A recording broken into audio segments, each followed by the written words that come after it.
अब पूरा हिंदुस्तान जान चुका है कि केजरीवाल से बड़ा बेईमान, इनसे बड़ा घोटालेबाज, इनसे बड़ा झूठ बोलने वाला हिंदुस्तान में कोई नेता नहीं है। क्योंकि सीबीआई और ईडी के पास सबूत हैं, इनके काले कारनामों के सबूत हैं। जिस तरह से इन्होंने शराब नीति में बदलाव किया है, जिस तरह से इसमें कमीशन खाया है, 2% कमीशन होता था जो सीधा 12% बढ़ा के किया, 10% इन्होंने सीधा सीधा खाया है।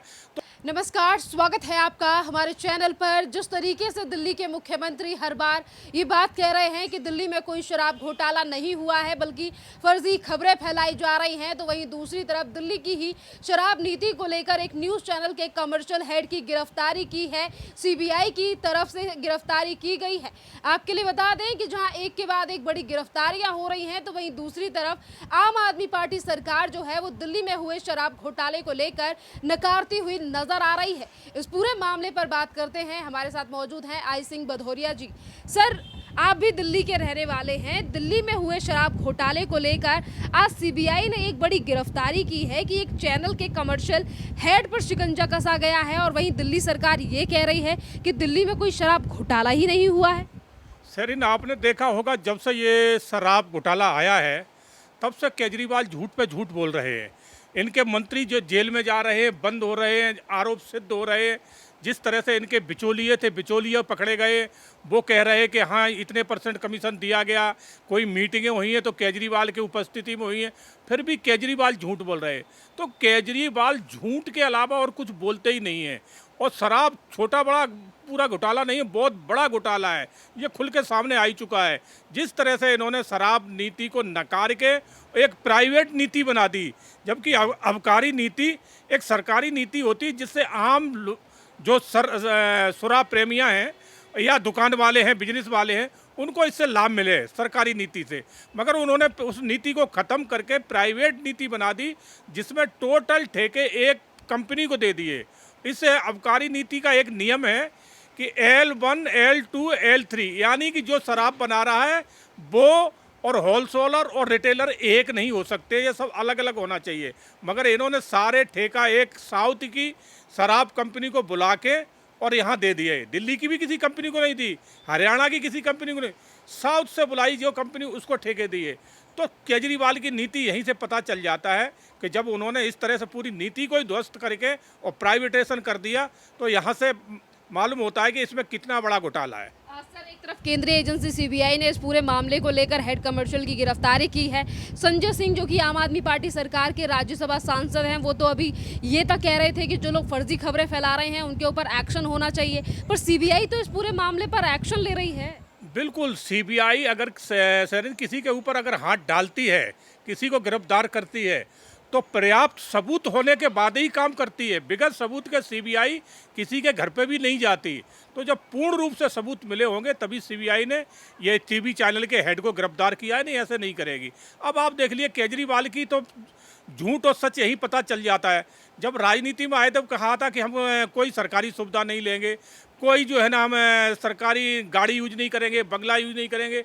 आज 105 करोड़ रुपए उन्होंने अपने बंगले में लगा दिए। जनता का पैसा, जो कह रहे थे हम जनता के नेता हैं, हम तो जनता के लिए काम करने आए हैं, आम आदमी के नेता हैं, आम आदमी से पूछ के काम करेंगे, और उसी आम आदमी का गाड़ी कमाई जो टैक्स के माध्यम आती है, जो 105 करोड़ रुपए इनॉग्रेशन अपने बंगले में लगा दिया। तो आप सोचिए कि ये केजरीवाल कितना झूठ बोलते हैं। झूठ के अलावा केजरीवाल कुछ बोलते ही नहीं है। सर, जैसे कि पार्टी की शुरुआत की गई थी, कहा गया था कि कट्टर ईमानदारों की पार्टी है, और आज यही बयान दिल्ली सरकार के कई मंत्रियों की तरफ से दिया जाता है।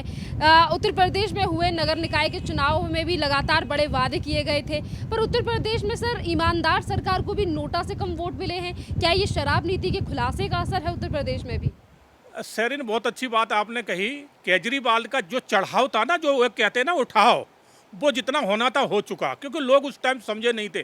अब पूरा हिंदुस्तान जान चुका है कि केजरीवाल से बड़ा बेईमान, इनसे बड़ा घोटालेबाज, इनसे बड़ा झूठ बोलने वाला हिंदुस्तान में कोई नेता नहीं है। जिस तरह से झूठ बोल के राजनीति में आए, फिर उसी जनता को इन्होंने झूठ के जाल में किस तरह से फंसाया है।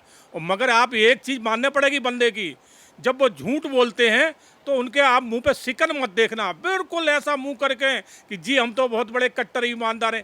अरे जनाब, ऐसा मुख्यमंत्री हमने पहला देखा है कि जिसके बेडरूम में 8-8 लाख का एक एक पर्दा लगा हो। भारतीय राजनीति में ऐसा नेता मैंने आज दिन तक नहीं देखा है कि जिसका टॉयलेट जिसमें कमोड लगा है उसकी कीमत 4 से 5 लाख रुपए हो। तो सोचिए, ये आम आदमी का नेता है और कहता है मैं झूठ बोलता हूं। तो केजरीवाल ने जिस तरह से दिल्ली को लूटा है, दिल्ली की जनता के साथ झूठ बोला है, वो जनता ने देखा है और जनता अगले चुनाव में इनकी वो हालत बनाएगी कि इन्हें मुंह छुपाने की जगह नहीं मिलेगी। दिल्ली में शराब नीति को लेकर सीबीआई एक के बाद एक बड़ी गिरफ्तारी कर रही है। जिस तरीके से आम आदमी पार्टी अपना पल्ला झाड़ती हुई नजर आ रही है और अब एक के बाद एक उनके झूठ भी पकड़े जा रहे हैं। सर क्या इनके पल्ला झाड़ने से पल्ला झड़ेगा नहीं, क्योंकि सीबीआई और ईडी के पास सबूत हैं, इनके काले कारनामों के सबूत हैं। जिस तरह से इन्होंने शराब नीति में बदलाव किया है, जिस तरह से इसमें कमीशन खाया है, 2% कमीशन होता था जो सीधा 12% बढ़ा के किया, 10% इन्होंने सीधा सीधा खाया है। तो इसमें हजारों करोड़ का घोटाला किया है, कोई छोटा पूरा घोटाला नहीं है। शराब नीति में बहुत बड़ा घोटाला है। अब यही से अंदाजा लगा लो कि जिसके बाथरूम में 4-4 लाख के सिर्फ कम्बोर्ड लगे हों, जिस पे आदमी सुबह बैठ के हल्का होने जाता है, उस कम्बोर्ड के जो ऑटोमेटिक हैं उसमें पानी भी जो है ना प्रेशराइज कैसे करना है, ठंडा लेना है, गर्म लेना है, सारी स्थिति है। तो आप सोचिए कि ये आम आदमी का नेता है क्या? आम आदमी का नेता। और मगर वो जब बाहर निकले तो आप देख के हैरान हो जाओगे। एक ऐसी पुरानी सी शर्ट पहन लेंगे, पुराना सा पैंट पहन लेंगे और पैर में हवाई चप्पल पहन लेंगे, और जो आदमी 115 करोड़ रुपए अपने महल में लगवा रहा है, 4-5 लाख के टॉयलेट कंपाउंड में बैठ रहा है, 8 लाख के पर्दे लगा रहा है और बाहर बेरुपया बन के निकलता है दुनिया को दिखाने कि देखिए हम तो आम नेता हैं। तो केजरीवाल से बड़ा झूठा और बेरुपया राजनीति में आज दिन तक ना आया है, ना शायद हो आएगा। कोर्ट में जो है वो यही दलील दी गई कि अगर मनीष सिसोदिया को इस पूरे मामले में, यानी कि अगर उन्हें रिहाई मिल जाती है, जमानत मिल जाती है, तो वो जांच को प्रभावित करेंगे। वहीं दूसरी तरफ गिरफ्तारी हो रही है, तो क्या मनीष सिसोदिया को रिहाई मिलना यानी कि जमानत मिलना इम्पॉसिबल सा हो जाएगा आप इस गिरफ्तारी के बाद? नहीं, बिल्कुल ऐसा है कि इनके खिलाफ सबूत मिले हैं और इनको रिहाई बिल्कुल मिल ही नहीं सकती है। कोर्ट अगर गलती से ऐसी कर देता है, अगर इनको जमानत मिल जाती है, तो बिल्कुल आप मानिए कि जो जांच चल रही है, जो जांच एजेंसियां जांच कर रही हैं, इसमें कहीं ना कहीं बहुत बड़ी जो है ना कमियां होंगी, क्योंकि जांच को प्रभावित करेंगे ये आके अपने पद पे आके। जैसे केजरीवाल ने देखा हो आपने कि 14 महीना तक स्वास्थ्य मंत्री को जेल में रहने के बाद भी मंत्री पद नहीं लिया था। जबकि किसी पे आरोप लगता है तो उसको तुरंत मंत्री पद हटाया दिया जाता है, मगर ये जेल में बंद है 14 महीने से और केजरीवाल मंत्री पद नहीं ले रहे। तो कहीं ना कहीं केजरीवाल को डर तो होगा कि अगर इन्हें मंत्री पद हटाएंगे तो हो सकता है ये मुंह खोल के मेरी सच्चाई न दिखा दें। तो केजरीवाल खुद इतने बड़े भ्रष्टाचार में डूबे हुए हैं कि वो खुद नहीं बचेंगे। उनके मंत्री तो जेल में जा रहे हैं, अब केजरीवाल भी बहुत जल्दी जाने वाले हैं। बहुत बहुत धन्यवाद सर।